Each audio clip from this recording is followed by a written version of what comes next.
تدور أحداث حكايتنا في هذه المزرعة، حيث لا نرى أي حيوان سوى هذه الدجاجة. ويعتني بالمزرعة رجل عجوز وزوجته، وهما فقيران، لذا لا يأكلان سوى بيضة واحدة صباح كل يوم. بسم الله الرحمن الرحيم.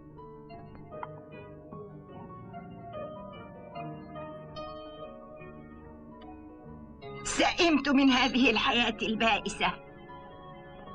لا تكوني جحودة هكذا، يجب أن نفرح لأننا بصحة جيدة.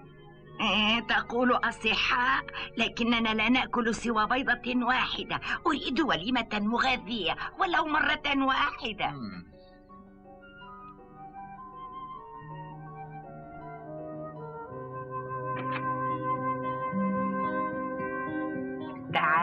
تعالي كلي، تعالي كلي.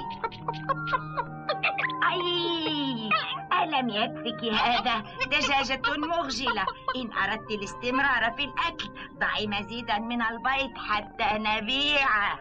أي يا إلهي. ما المسألة؟ اسمع، هذه الدجاجة تريد مزيدا من العلف حتى أنها نقرت يدي. هذا مزعج. أليس كذلك؟ أنت جائعة حقا. اسمع، دعنا نبيع هذه الدجاجة فهي عديمة الفائدة، ونشتري بثمنها شيئا طيبا نأكله. ماذا تقولين؟ إنها تضع بيضة يوما بعد يوم، ويجب أن نرعاها. والآن وهكذا كانت الحال. الدجاجة لا تنال كفايتها، والمرأة العجوز جائعة، وزوجها لا يعرف ماذا يفعل. فجر اليوم استيقظ العجوز باكرا فلم ير زوجته في سريرها. فأين ذهبت يا ترى؟ يبدو أنها استيقظت باكرا اليوم. يا زوجي العزيز، بيضة، ذهب، ذهب، قلت لك ذهب. الحكاية وفي هذا الوقت المبكر من الصباح؟ هذا فظيع.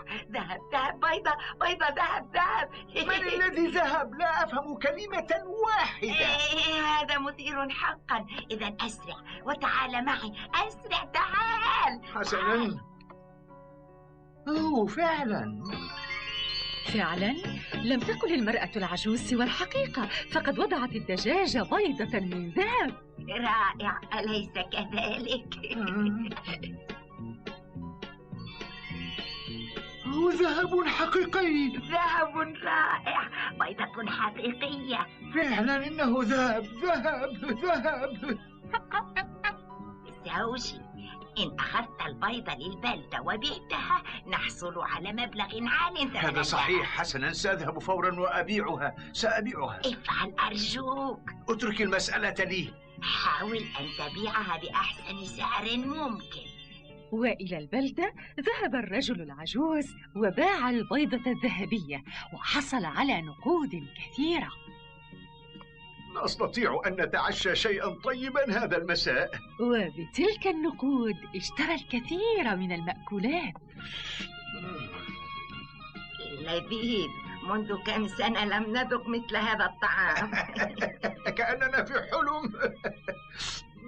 على فكرة يا زوجي، كم بقي معنا من النقود؟ الفكة. هذه فقط.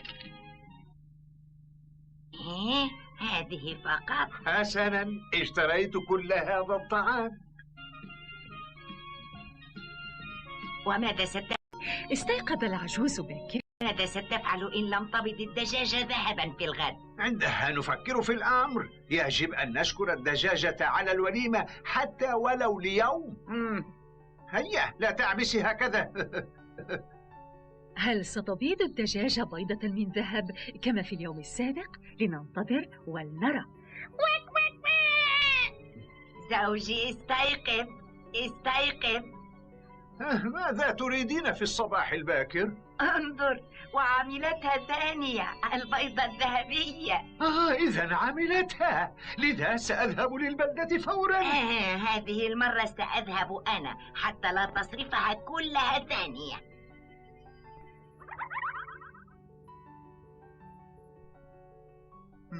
تأخرت زوجتي. يا زوجي، أسرع وافتح لي الباب، أسرع.